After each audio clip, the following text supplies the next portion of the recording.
महंगाई की बात हो, बेरोजगारी की बात हो, बेघरों की बात हो, ये सीट खाली होती है। कहाँ है 1 करोड़ नौकरियां? वो कहाँ है 50 लाख घर? इस बजट के खिलाफ सीधा पिलाई हुई दीवार बन जाएंगे, इसको पास नहीं होने देंगे जनाब स्पीकर।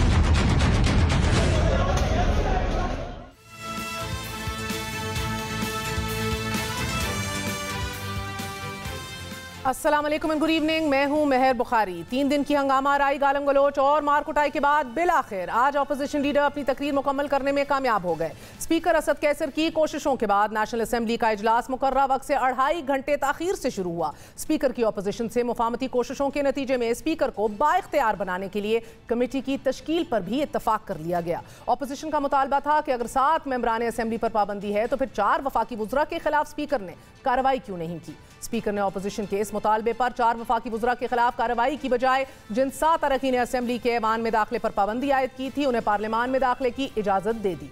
ऐवान की कार्रवाई का आगाज अपोजिशन लीडर के खिताब से ही हुआ। अपोजिशन लीडर ने चीनी दूध पर आए टैक्सेस के खात्मे, सरकारी मुलाजमीन की तनख्वाहों में 20% इजाफा करने और मजदूरों की तनख्वाहें 25,000 रुपए करने का मुतालबा किया।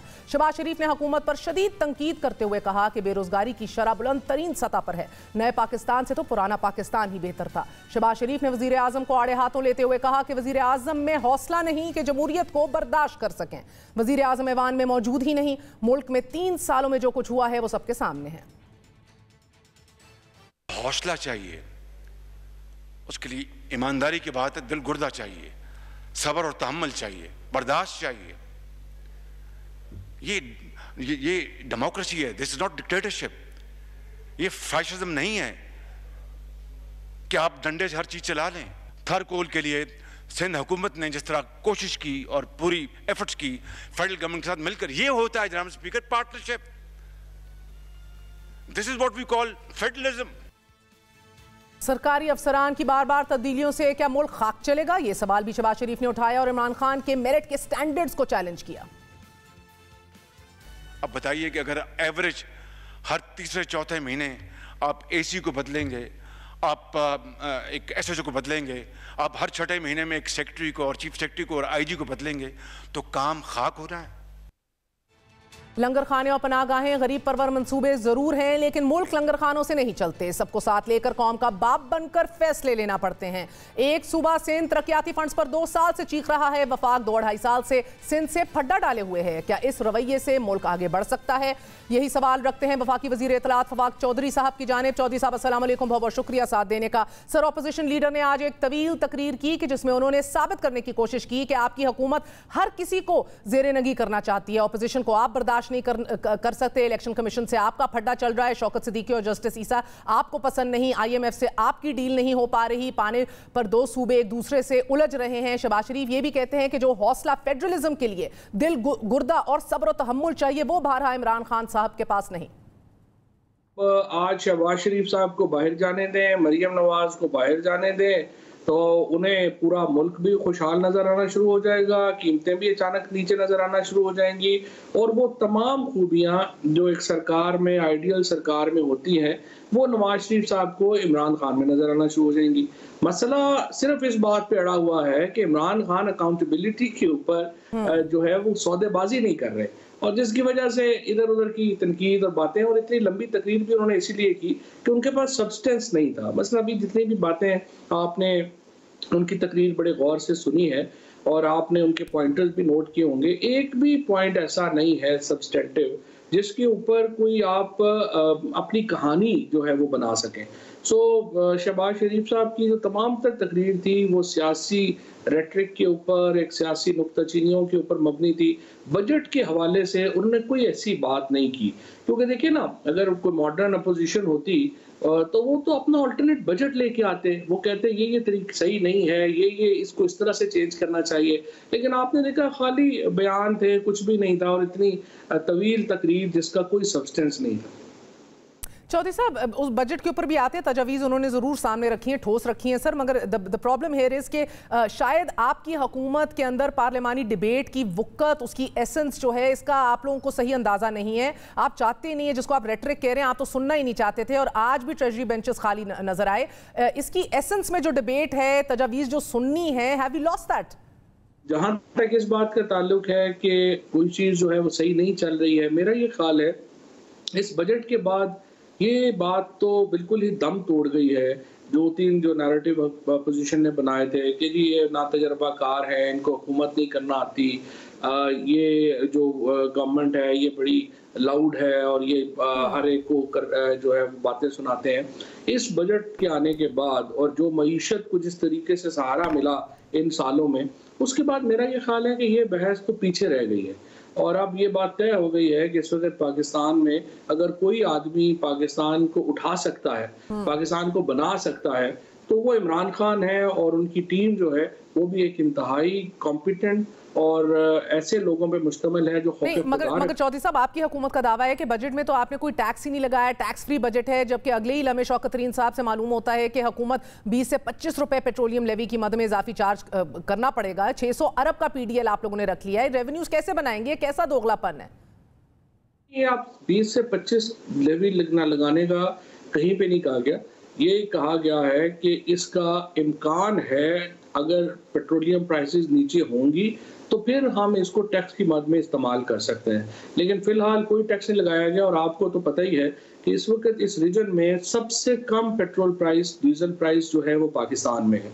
और अगर आप आलमी जो तनासुब है कीमतों में इजाफे का उसको देखें तो वो भी पाकिस्तान में बहुत कम है, जहाँ पे 29% से कीमतें बढ़ी हैं। आलमी राय जो इन्फ्लेशन है वो 40% के करीब है। सो पाकिस्तान में actually we have done very well as far as economy is concerned. और फिर कोरोना से निपटना जिस तरीके से हमने ये मिसाल कायम की, उसको तो जाहिर अमेरिका जैसे मुल्क उसकी मिसालें दे रहे हैं, तो उसको तो अप्रिशिएट करना चाहिए। बहरहाल सर, माहिरीन का ये मानना है कि $100 तक भी अब पेट्रोल की कीमत इंटरनेशनल मार्केट्स में जाएगी। बट सर 334 अरब के टैक्सेस का जिक्र तो बार बार ऑपोजिशन करती आ रही है और IMF भी हमें किस्त को होल्ड कर चुका है। सितंबर तक वी हैव टू वेट। ये रेवेन्यूज हम टैक्स लगाए बगैर ये कैसे हासिल कर पाएंगे? We keep asking this question. मगर फाइनेंस बिल में एक और बड़ी अचंभे की बात है सर, आपने चुपके से सियासी जमातों की आमदनी और फंडिंग को टैक्स इस्तिस्ना दे दिया है। ये क्यों कर दिया है? इसके पीछे क्या कहानी है? इस तरह तो सर पार्टी सरबराहान के मजे हो जाएंगे, पैसे मनी लॉन्डर भी होंगे, टिकट्स के लिए भी रिश्वत दी जाएगी और ओवरऑल हम देखते हैं पूछने वाला नहीं होगा। जो सबसे अच्छी खबर जो मैंने परसों ब्रीफिंग में भी बताया था, $3.7 बिलियन का कर्जा जो था वो G20 ने सस्पेंड किया है और उसको साल के आखिर तक में ले गए। और इसी तरीके से ये जो हमारे रिलीफ पैकेजेस हैं ये आ रहे हैं और इंशाल्लाह सऊदी अरब से हमारी जो तेल की सब्सिडी है वो भी फाइनल स्टेज के ऊपर है। तेल की जो फराहमी है डेफर्ड पेमेंट के ऊपर वो भी आखिरी स्टेज के ऊपर है और वो भी इंशाल्लाह पाकिस्तान को मिल जाएगी।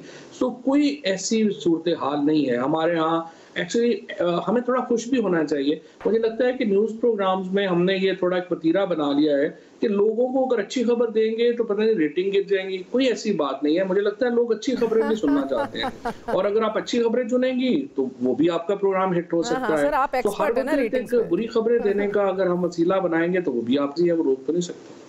सर मगर शहबाज शरीफ ने बहरहाल ये भी कहा कि 3 सालों के अंदर ये मेरिट की भी आपने धज्जियां उठाई हैं, शफाफियत और ट्रांसपेरेंसी की भी धज्जियां उड़ा दी हैं। इसके 70 सालों में बल्कि इसकी कोई नज़ीर नहीं मिलती। हर तीसरे महीने आप IG और AC बदल रहे होते हैं, चीफ सेक्रेटरी बदल रहे होते हैं, काम आप लोग खाक करेंगे सर। मसला ये सर, ये जो भर्तियां हो रही हैं ये बार बार कहा जा रहा है तिजोरियां भरी जा रही हैं, यानी कि डायरेक्टली CM वगैरह अपनी जेबें भर रहे हैं। इस वक्त सारी एग्जेम्पशंस तो विड्रॉ की हैं। मुझे नहीं पता ये जो आप रेफर कर रही हैं ये कहाँ पे है और इसको ज़रूर देख लेते हैं। सियासी इस्तिस्ना जो है वो आप कह रही हैं कि जो सियासी जमातें जो फंडिंग जमा करती हैं उनको उसको टैक्स से इस्तिस्ना दे दिया गया है। मैं इसको देख लेते हैं, लेकिन मेरे इल्म में नहीं है कि इस किस्म का कोई इस्तिस्ना दिया गया है क्योंकि ज़्यादातर एग्जेम्पशंस जो हैं वो तो विड्रॉ की गई हैं। और ये जो आपने जिस तरह से बताया कि जो अपोजिशन कह रही है कि इतने बिलियन के टैक्स जो हैं वो लगाए गए हैं, वो टैक्स लगाए नहीं गई हैं, एग्जेम्पशंस विड्रॉ की गई हैं। और फॉर एग्जांपल कई ऐसी चीज़ें जिनमें अमीर लोग फ़ायदा उठा रहे थे उसको एग्जेम्पशन ख़त्म की गई है ताकि जो सब्सिडी है उसको टारगेटेड किया जा सके। सर मैं वापस मेरिट पे आती हूँ, तो जोरियां भरने वाली बात के ऊपर आती हूँ। बार बार आप लोग तबादले कर रहे हैं, खाक तर चलेगा ये सिस्टम सर? वेल पता नहीं, शहबाज शरीफ साहब के अपने दौर का रिकॉर्ड भी देखना पड़ेगा कि वो कैसे था। उनके दौर में, नवाज शरीफ साहब के दौर में भी बहुत ज़्यादा ट्रांसफरें और तबादले हुए हैं। ये नहीं है कि कोई ऐसा, और हमारा तो चैलेंज ये था कि हमें तो एक ऐसी ब्यूरोक्रेसी मिली जो बहुत तवील अरसा जो है वो शहबाज शरीफ साहब की बांदी बनी रही, और हमें उनको तब्दीलियां इसलिए लानी ज़रूरी थी कि उनकी तब्दीलियां लाए बगैर एग्जीक्यूशन हो नहीं सकती थी। लिहाजा यकीनन हमने तब्दीलियां की हैं, और वो तब्दीलियां मुल्क के इंटरेस्ट में की हैं, और ये डिलीवर हुआ। इसीलिए ये डिलीवरी मुमकिन हो सकी कि हम इस बात से झिझके नहीं कि लोगों को जहाँ नहीं काम कर रहे थे हमने उनको तब्दील किया। सर, एक तो राना सलाह उन्होंने भी ये तिजोरियों वाली बात की है, ये भी जहन में रखिएगा सर। और दूसरा उन्होंने ये भी कहा है कि हुकूमत ने बल्दियाती हुकूमत बहाल जो करनी थी, आपको मॉडल ही नहीं समझ आता सर, कौन सा मॉडल लगाना है। आपके 2.25 साल बाकी रह गए हैं सर, क्या कर रहे हैं आप लोग? नहीं देखिए, शहबाज शरीफ साहब का मॉडल तो लोकल गवर्नमेंट का था ही नहीं। शहबाज शरीफ साहब ने पहले तो इलेक्शन ही नहीं कराए, फिर उसके बाद 1979 का ज़ियाउल हक का सिस्टम बहाल कर दिया, और आपने देखा कि एक भी प्रोविंशियल फाइनेंस कमीशन अवार्ड नहीं हुआ शहबाज शरीफ के दौर में। और शहबाज शरीफ साहब का जो दौर था वो तो स्याह तरीन दौर था अगर आप लोकल गवर्नमेंट के हवाले से बात करें। ये बात दुरुस्त है कि जो यहाँ पर फॉरेन इलेक्शन होने चाहिए थे, और मैं ये समझता हूँ कि अगर हमारी हुकूमत की चंद बड़ी गलतियां हैं तो उनमें ये गलती ये है कि हमने पहले साल अपने मुकामी हुकूमतों के इंतखाबात नहीं कराए, और मैं बहुत इंसिस्ट करता रहा पहले साल से ही कि हमें ज़रूर इसको कराना चाहिए। लेकिन इसके बावजूद खैबर पख्तूनख्वा में प्रोविंशियल फाइनेंस कमीशन अवार्ड होता है, पंजाब में वादा किया है वहाँ की गवर्नमेंट ने और इसका लॉ बनाया है कि इस साल हम प्रोविंशियल फाइनेंस अवार्ड भी करेंगे और लोकल गवर्नमेंट्स भी बहाल करेंगे। सिंध अलबत्ता एक प्रॉब्लम है जहाँ पे जनरल पेशरफ नहीं हो रही, और वो जनरल ज़ियाउल हक का बनाया हुआ कानून गले लगा के बैठे हुए हैं। लेकिन डेफिनेटली शहबाज शरीफ तो कोई लोकल स्टैंड आई नहीं रखते ये क्रिटिसिज्म का, क्योंकि उनका अपना दौर स्याह तरीन दौर था इस एतबार से। सर, मुझे बताइएगा कि शहबाज शरीफ साहब ये भी कह रहे हैं कि जो ट्रैक हम छोड़ के गए थे, आप लोग उसी ट्रैक पे गामजन रहते तो मुल्क बहुत तरक्की कर जाता सर, लेकिन नकल के लिए भी अकल चाहिए बकौल उनके। और क्योंकि इमरान खान साहब अकले कुल समझते हैं अपने आप को, कौमें एक फर्द वाहिद की अना और उसकी जिद की वजह से नहीं बनती। बट उनका क्या ट्रैक था, मतलब उनका क्या ट्रैक फॉलो करना चाहता है? जो मनी लॉन्ड्रिंग उन्होंने की और पैसे पाकिस्तान से 25 अरब रुपया कुल्फी वालों के नाम और पापड़ वालों के नाम लेके बाहर भिजवा दिया, क्या ये ट्रैक उनका फॉलो किया जाना चाहिए था? या उसका ये ट्रैक फॉलो किया जाना था कि जो उनका खानदान बशमूल मरियम नवाज शरीफ जो कहते थे मेरी लंदन तो क्या पाकिस्तान में भी कोई प्रॉपर्टी नहीं है, वो बिलियनर हो गए, उनकी एक प्रॉपर्टी बिलियंस ऑफ डॉलर्स की है जो पाकिस्तान से बाहर उन्होंने लंदन में बनाई। और अभी तो ये वो प्रॉपर्टीज़ हैं जिनका हमें इल्म है, बेशुमार ऐसी प्रॉपर्टीज़ और ऐसी जायदादें होंगी जिनका पाकिस्तान में लोगों को इल्म भी नहीं है। तो सवाल ये है कि हम उनके इस ट्रैक के ऊपर चलें, या अगर कोई और ट्रैक है तो मुझे बता दें, उसको देख लेते हैं। सर, जो ऑपोजिशन लीडर ने तजावीज़ दी हैं उस पर आ जाए ज़रा। नए टैक्सेस ख़त्म करने का कहा है, बच्चों के लिए मिल्क पाउडर पे ड्यूटी फिलफौर वापस कर दी जाए, सरकारी मुलाजमीन और मजदूरों की तनख्वाहों के हवाले से कहा है LNG RLNG पे टैक्स ख़त्म किया जाए, और सर मशीनरी पे सेल्स टैक्स ख़त्म किया जाए। ये तजावीज़, ठोस तजावीज़ सामने रखी हैं, इनमें से कितने पर अमल दरामद हो पाएगा? कुछ भी उन्होंने कोई तजवीज़ नहीं दी, फ्रैंकली उन्होंने बजट पढ़ा भी नहीं और ना ही उनको समझ भी आई है कि वो क्या कहना चाहते हैं, क्योंकि उनकी जो तजवीज़ हैं वो बहुत ही हॉलो है। मसलन अगर आप ये बच्चों के दूध के ऊपर बात करते हैं तो बच्चों के दूध के ऊपर तो कोई टैक्स है ही नहीं है। जो टैक्स है वो पैकिंग के ऊपर है, और पैकिंग में जो चीज़ है या क्रीम है जो कि वैल्यू एडेड है उनके ऊपर जो है वो टैक्स किया गया है, और वो बिल्कुल अच्छा टैक्स किया गया है क्योंकि वो अमीर इस्तेमाल करते हैं। अगर चीज़ के ऊपर टैक्स जो है वो लगता है तो शहबाज शरीफ साहब को तकलीफ होगी, बच्चों को तो तकलीफ नहीं होगी।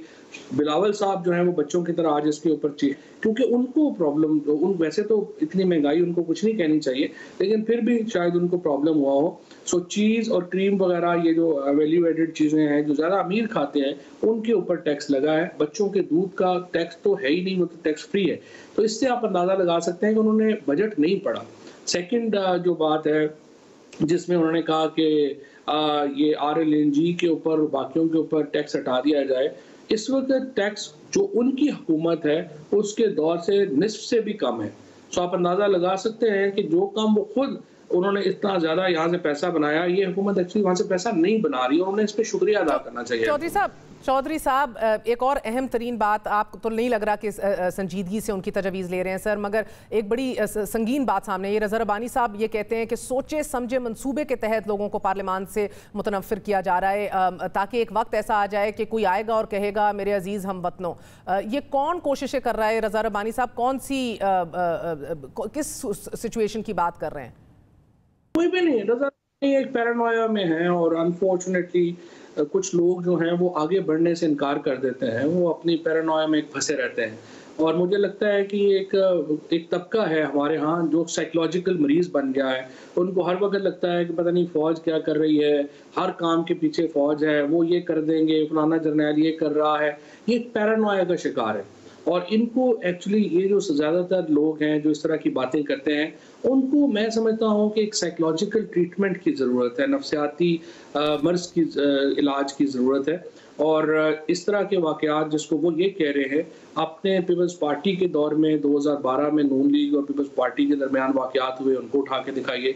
फिर पार्लियामान के अंदर पहले जो वाक़यात हुए उनको उठा के दिखाइए, ताकि रज़ा रब्बानी साहब को हौसला हो कि ये वाक़यात होते रहते हैं और बड़े अरसे से हो रहे हैं और उस वक्त से हो रहे हैं जब वो पार्लियामेंट के मेंबर हैं। और इस तरह हर वक्त अपनी नींद ख़राब ना करें, आराम से सोएं, कोई उनके बगैर भी कोई क़यामत नहीं आएगी और ये मुल्क किस तरह चलता रहेगा इंशाअल्लाह। बहुत बहुत शुक्रिया। हमारे साथ वफाकी वज़ीर इत्तला फवाद चौधरी साहब मौजूद थे। कह रहे थे कायदे हिज़्ब इख्तिलाफ़ की तकरीर जो है उसमें हौलो तजावीज़ थी, ठोस नहीं थी, उन्होंने तैयारी नहीं की थी, मंतक के साथ नहीं आए थे। और कौन से ट्रैक का जिक्र करें, सेनेटर रज़ा रब्बानी साहब की भी वार्निंग अलार्म बेल्स को उन्होंने उनका एक जहनी उन्होंने कहा कि प्रॉब्लम है जिसकी वजह से उनको महसूस हो रहा है। बात करेंगे ऑपोजिशन से, मोहम्मद ज़ुबैर साथ मौजूद होंगे। क्या वाकई शहबाज शरीफ साहब ने तैयारी नहीं की थी और ऑपोजिशन इतनी मजबूर और डेस्परेट क्यों दिखाई दे रही है? एक बार फिर शोशा छोड़ा है तहरीक अदम एतमाद का और वापस भी ले लिया है। स्टे विद अस।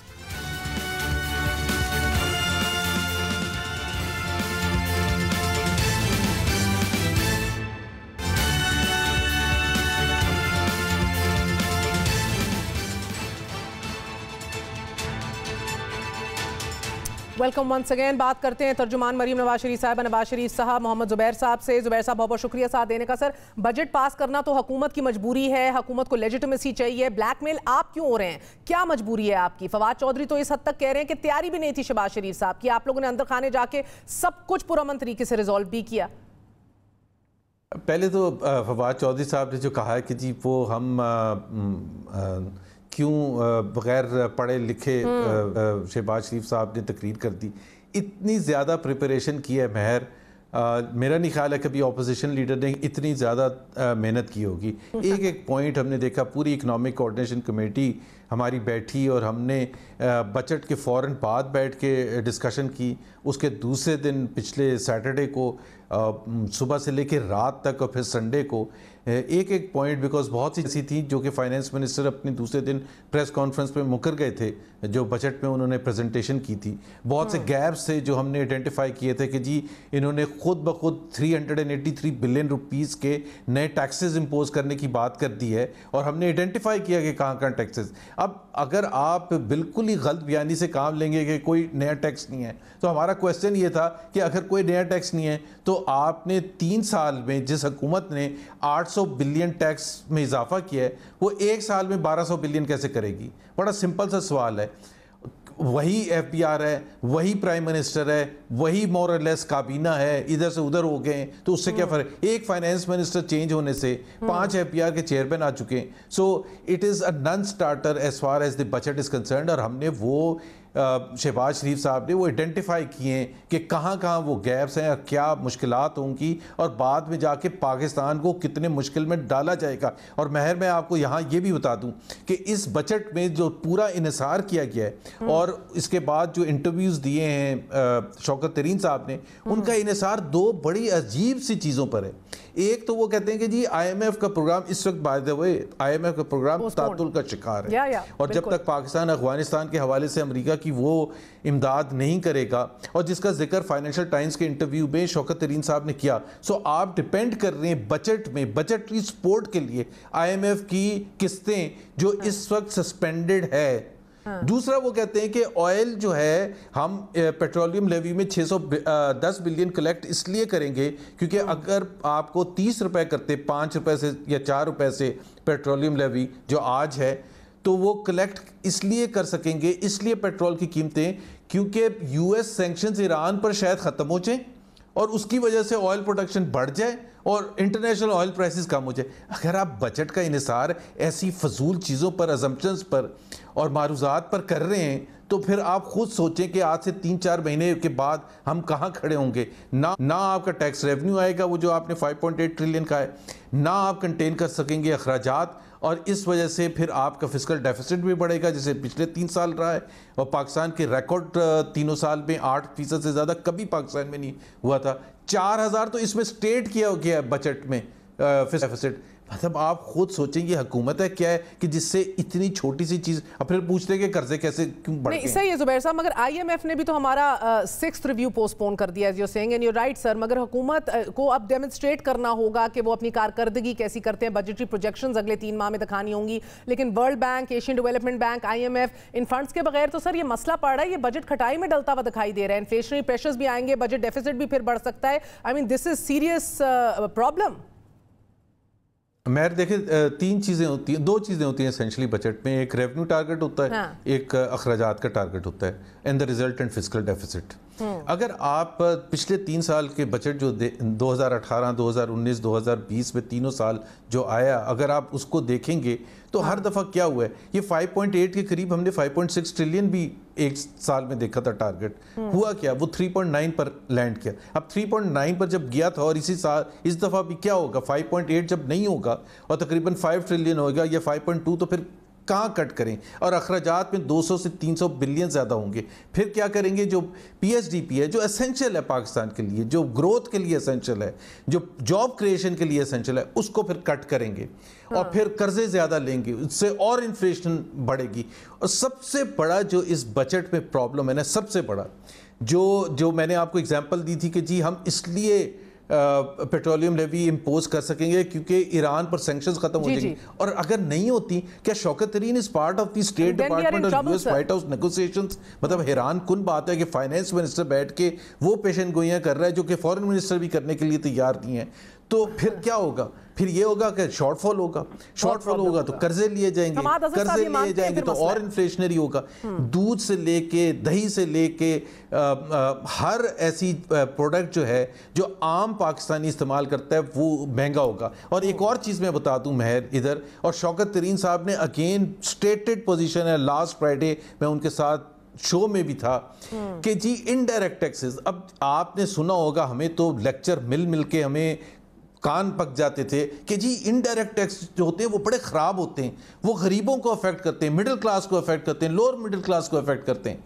अब क्या शौकत तरीन साहब कह रहे हैं कि इनडायरेक्ट टैक्सेस का रेशो और बढ़ेगा, यानी कि गरीब और मतवस्त तबके पर और ज़्यादा टैक्सेस लादे जाएंगे ताकि आप अपनी जो नाअहली है उसको कवर कर सकें। डायरेक्ट टैक्सेस आप इम्पोज नहीं कर सकते। और अमीरों को जो छूट दे रहे हैं, वो टैक्स बैलेंस जो बड़े बड़े वो आपके स्टॉक मार्केट के जो डायरेक्टर्स और एक्सपर्ट्स और चैंपियंस हैं, उनको तो दे रहे हैं सैलरीड क्लास से, सैलरीड क्लास से पेंशन पर जो प्रॉफिट है उस पर टैक्स लगा दिया, प्रोविडेंट फंड प्रॉफिट पर टैक्स लगा दिया, मेडिकल अलाउंस जो होता था जो फ्री ऑफ टैक्स होता था उस पर टैक्स लगा दिया।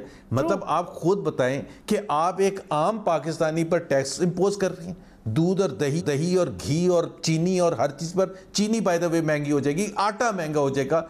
और आप स्टॉक मार्केट के जो बड़े बड़े वो चैंपियन हैं या इंडस्ट्रियलिस्ट हैं बड़े बड़े, उनको टैक्स माफ़ किया जा रहा है। ये कौन सी बजटिंग है? लेकिन शौकत तरीन जिस बैकग्राउंड से आए हैं, कॉर्पोरेट एग्जीक्यूटिव, वो यही कर सकते हैं, वो इसके अलावा कुछ और नहीं कर सकते थे। इससे पहले हफीज शेख साहब आए थे, वो वर्ल्ड बैंक से आए थे, वो सारा मंत्रा वर्ल्ड बैंक का लेके आए थे, 2 साल के बाद उनको बाहर कर दिया।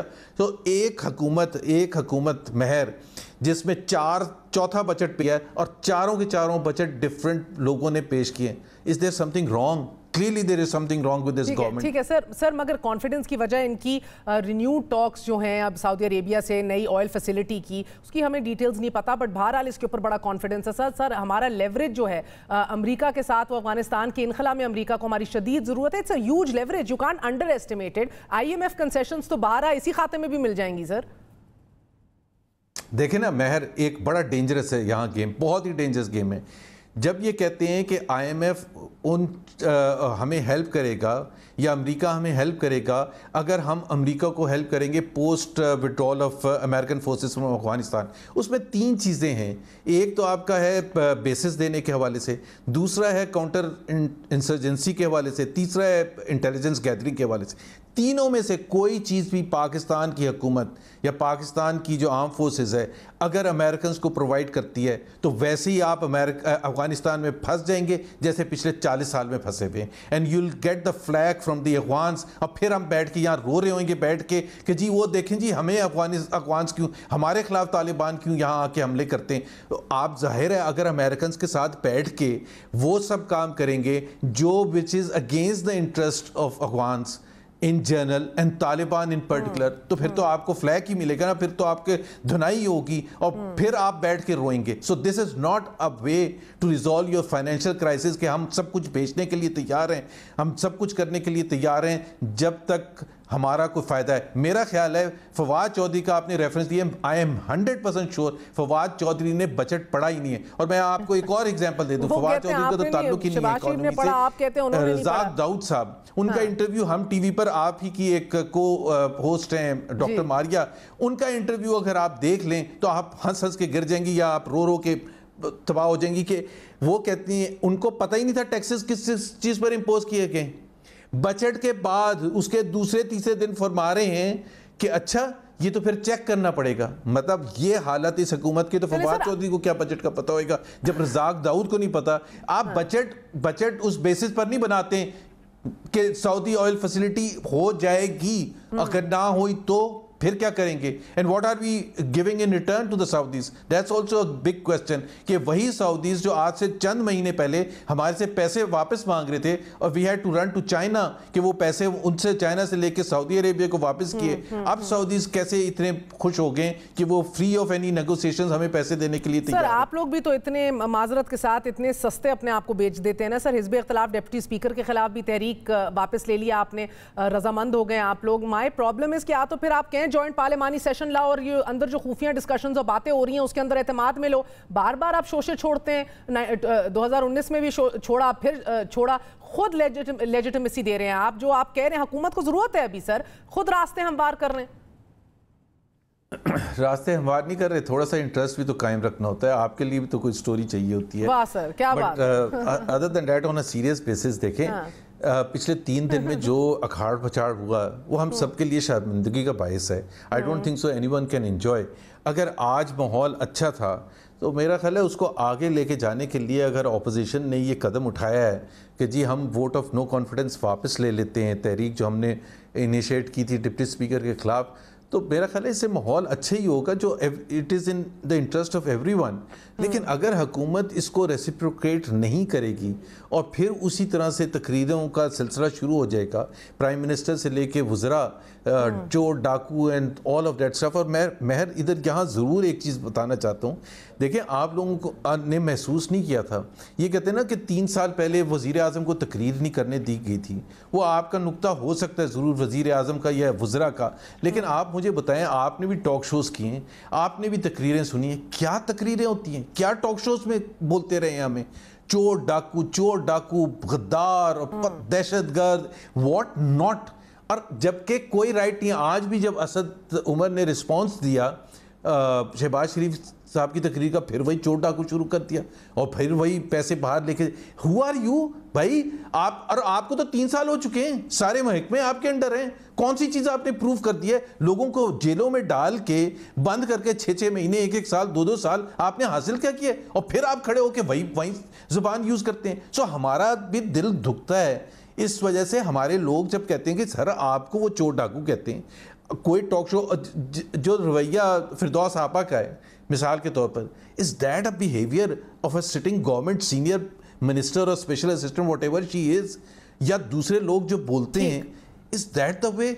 आपने मुराद सईद की मुझे कोई स्पीच उठा के पार्लियामेंट की बता दें, चाहे वो नेशनल असेंबली में या सेनेट में, या for that matter prime minister की, वो कोई इफ्तिताह करने जाते हैं, तख्ती चेंज करने जाते हैं, जहां हमारा बना होता है पहले उसकी तख्ती, उधर भी हमें लेक्चर देते हैं हायर पेडेस्टल पर खड़े होके, एज इफ के वो इतने मासूम हैं, इतने क्लीन हैं, ना शुगर बैरन्स उनके साथ हैं, ना माफियाज उनके साथ हैं, और कीमतें बढ़ती चली जा रही हैं, बढ़ती चली जा रही हैं। हम सिर्फ 3 बातें करते हैं कि अगर आपने बजट की बात करनी है, आपने मैशियत की बात करनी है। हमारे साथ मोहम्मद जुबैर साहब मौजूद थे।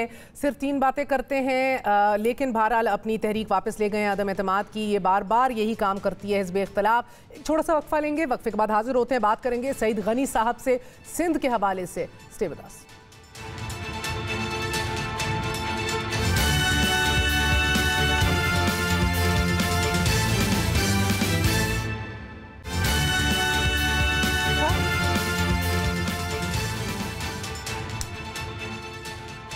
गुज्जर नाला, औरंगी नाला, नस्ला tower, Aladdin park, empress market, light house और कराची की दूसरी मार्केटों को इसलिए गिराया जा रहा है कि नाजायज और गैर कानूनी तजावुजात के जुमरे में आती हैं ये सब। यहाँ पर रोजी रोटी कमाने वालों के पास कोई ऐसा कागज नहीं मौजूद कि उनको रोटी रोजी कमाने का कानूनी हक देता हो। नाज़रीन, 40,000 शहरी उम्र भर की पूंजी लुटाकर घर की छत और अपनी रोजगार से महरूम हो रहे हैं। सुप्रीम कोर्ट के अहकामात तो हैं, मगर जो बेघर हुए उनका पुरसाने हाल कौन है? सिंध हुकूमत जिम्मेदारी MQM पर डाल रही है, MQM जिम्मेदारी हुकूमत पर डाल रही है। और आज सईद गनी फरमा रहे थे कि आला अदालत के अहकामात इंसानी अलमिये को जन्म दे रहे हैं, मगर इस अलमिये की बुनियाद रखी किसने? कौन से वो सरकारी, गैर सरकारी, सियासी, गैर सियासी शख्सियात हैं कि जिनके हवाले से कोई बात नहीं करता, और ना ही ये बात अदालत में उठाई जा रही है कि उनको भी जवाबदेह किया जाए। इसी हवाले से बात करते हैं। हमारे साथ सूबाई वजीर Sindh, labour, education, literacy, human resources Saeed Ghani साहब मौजूद हैं। सईद गनी साहब, अस्सलाम वालेकुम, बहुत बहुत शुक्रिया साथ देने का। सर, पहले तो फरमाइएगा, जमीनों की अलॉटमेंट के घपले हैं और बड़े लार्ज स्केल पे हैं। जमीन के अंदर सबसे ज्यादा करप्शन होती है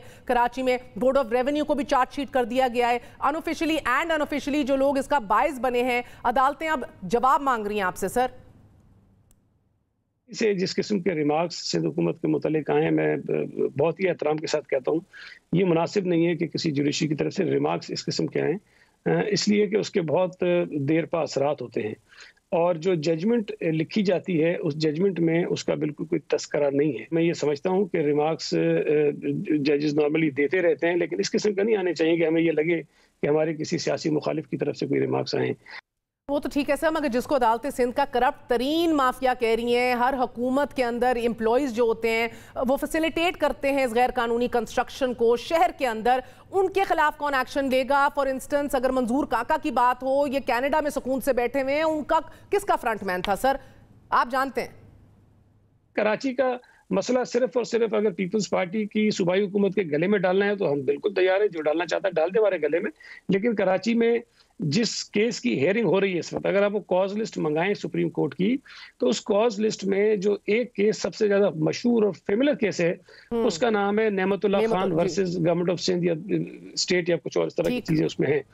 वो नेमतुल्ला खान साहब का केस पीपल्स पार्टी की हुकूमत से पहले फाइल हुआ था, और उसमें उन्होंने MQM के मुतालिक बातें कही, और MQM ने जो प्ले ग्राउंड्स पर, पार्क्स पर, सड़कों पर, नालों पर, एमिनिटीज पर कब्जे करवाए, उसकी पूरी डिटेल, उसकी तस्वीर सब उस पर लगाई और कहा कि जी ये कब्जे खाली करवाए जाएं।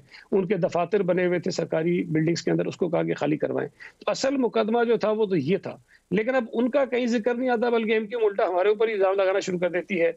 जिनके मुतालिक ये केस शुरू हुआ, जिनकी बुनियाद पर ये शुरू हुआ, उनका तस्करा कहीं नहीं, और उनके जो किए कराए जो गुनाह हैं वो भी हमारे सर डाले दिए। पर जिक्र तो आप सबका होगा ना, चीफ मिनिस्टर सिंध ने जिम्मेदारी KMC पे डाल दी है, पिछले अदवार पे जिम्मेदारी डाल रहे हैं सर, मगर सब कुछ तो सिंध हुकूमत की ही मंजूरी से हो रहा है ना सर। ये KMC खला में तो नहीं ऑपरेट कर रहा, कहीं लोकल गवर्नमेंट के अंदर ही आता है। ये गवर्नमेंट ऑफ सिंध की एक मातहत इदारा है KMC हो, DMC हो, सॉलिड वेस्ट मैनेजमेंट हो, टाउन प्लानिंग हो, एग्रीकल्चर हो, ये इन सब चीजों के मासिव कैंटोनमेंट्स के सब कुछ आपके अंडर है sir. How can we not question you? कह रहा हूँ कि अगर तो अदालती कार्रवाई के नतीजे में किसी के ऊपर रिस्पॉन्सिबिलिटी फिक्स होती है, अगर वो सईद गनी है उसको भी सजा दे दीजिए, अगर वो मुस्तफ़ा कमाल है उसको भी सजा दे दीजिए, अगर कोई सरकारी ऑफिसर है उसको भी सजा दे दीजिए। लेकिन सिर्फ एक सूबाई हुकूमत को तो आप बिल्कुल आइसोलेट करके टारगेट ना करें ना कि जी इनकी वजह से सारा हो रहा है, और जिन्होंने किया कराया वो पारसा बन के बैठे हुए हैं। आज भी अगर सरकारी अफसरान काम करते हैं तो ये चीज़ मैं आपसे अर्ज कर दूं कि हजारों सरकारी ऑफिसर्स हैं जो सिंध गवर्नमेंट में काम करते हैं। हर ऑफिसर चीफ मिनिस्टर के इशारे पे काम नहीं करता, हर ऑफिसर चीफ मिनिस्टर की ईमा पर उसकी डायरेक्शन पे काम नहीं करता। उसके बहुत सारे इख्तियारात अपने पास होते हैं, जिसको इस्तेमाल करता है वो गलत भी इस्तेमाल करता होगा। चीफ मिनिस्टर तो बहुत जाके एक आखिरी शायद रास्ता बचते हैं जिनके पास बहुत सारी कम चीजें आती होंगी। तो मैं ये समझता हूँ कि थोड़ा सा जो वर्किंग का मैकेनिज्म है प्रोविंशियल गवर्नमेंट का या जो दीगर इदारे उनको समझने की जरूरत है। यहाँ एक अजीब सी सूरत हाल बन गई है कि अगर किसी गटर के ऊपर ढक्कन नहीं है तो भी चीफ मिनिस्टर को आप बुरा भला कहते हैं, अगर किसी बच्चे को कुत्ते ने बदकिस्मती से काट लिया उसको माजरत के साथ Saeed Ghani Sahab, the buck stops at the chief minister. Sindh मुंतज़िम आला है, ये नहीं कह सकते मुझसे ना पूछो। उन अदारों और शख्सियात के खिलाफ कि जिन लोगों ने ना सिर्फ ये प्लॉट्स बेचे हैं बल्कि लीजेस भी दिए हैं, लीजेस फराम किए हैं, कब्जों में सहूलतकारी की है, या तो खामोश रहे हैं स्पेक्टेटर्स की तरह या तो फिर ताउन किया है। सर ये बिल्डर्स हो, फैसिलिटेटर्स हो, आपके सरकारी मुलाजिमीन हो, you have to ask sir क्या होगा इनका, इनकी लिस्ट कहां है? कि अगर आपने कराची के मसाइल को हल करने के लिए आगे जाना है तो ये किसी एक की बैशिंग से मसला हल नहीं होगा। आप सिंध गवर्नमेंट को कोई माने ना माने, बहरहाल वो कॉन्स्टिट्यूशनल गवर्नमेंट है, लोगों का हम पर एतमाद है, लोग हमें बार बार वोट देके कामयाब करवाते हैं, हम पहले से ज्यादा वोट लेकर आ रहे हैं। तो ये कहना कि जी हम कुछ नहीं कर रहे तो ये किसी की राय हो सकती है, लेकिन अल्लाह का शुक्र है लोग इससे शायद मुख्तलिफ राय रखते हैं। तो MQM का मसला हो, जो शहर की दीगर सियासी जमातें उनका मसला, वो सियासी जमातों के दरमियान रहना चाहिए। इदारों की तरफ से कानून के मुताबिक जो रूल्स हैं उसके मुताबिक, आइन के मुताबिक फैसले आए, उसमें जिम्मेदारी जिस पर बनती है हम लेने को तैयार हैं। लेकिन जो एक पॉलिटिकल एंगल होता है ऑब्जर्वेशंस का, मैं समझता हूं कि वो मुनासिब नहीं। सर फिर वही मैं आपसे बार बार पूछ रही हूँ कि लिस्टें कहाँ हैं, इन लोगों के बारे में आप जानते होंगे, आपके ब्यूरोक्रेसी रही है आपकी, आपके फ्रंट मैन मुबैना तौर पे रहे हैं। सर ये रिकॉर्ड्स निकलवाएं, जुर्माने लगवाएं, पैसे निकालें इनसे, जाली लीज देने वालों के खिलाफ FIRs कटवाएं और फिर आम लोगों को ये पैसे दीजिए। Sir you will have to do this. Builder हो, director Sindh building control authority हो, मिनिस्टर्स हो, ये जो हो, इनको पकड़ेगा कौन सर? इनके खिलाफ FIRs कौन कटवाएगा? तो ये कह रहा हूं कि भाई हम पे आप ये सवाल उठाएं, बिल्कुल मैं एतराज तो नहीं कर रहा हूं, मैं इनकार तो नहीं कर रहा हूं कि ना उठाएं, बिल्कुल उठाइए, हमसे पूछिए अगर हमें कोई गलत काम किया है, हमने गैर कानूनी काम किया, बिल्कुल पूछिए। अदालत का भी हक है, मीडिया का भी हक है, लोगों का भी हक है।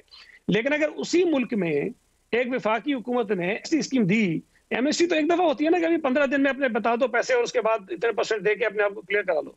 ये तो पहली एमएसटी देखी मैंने, 6 महीने फिर 6 महीने फिर 6 महीने फिर 6 महीने लगाते जाओ पैसे, अब कोई नहीं पूछेगा आपसे। तो इस पर क्यों कोई आवाज नहीं उठाता? गनी साहब आप छोड़ दें वफाकी हुकूमत को, एमनेस्टी स्कीम्स को। सर मुझे बताइए ये कहाँ हैं ये लोग? ये चाहे KMC में हो, they were still answerable to the Sindh government, still approvals आ रहे थे, ब्यूरोक्रेसी हो, मिनिस्टर्स हो, पॉलिटिशियंस हो, ये कौन लोग हैं सर? FIRs क्यों नहीं काट रहे आप लोग? FIR कटी हैं, लोग पकड़े गए हैं, नैब ने उठाए हैं, पता नहीं और क्या क्या कुछ हुआ है। हुआ तो है ना, या तो हमें वो एग्जैक्टली देके नाम, वो कहें जी सईद गनी ने किया है, इसके खिलाफ कर लो, कर देंगे।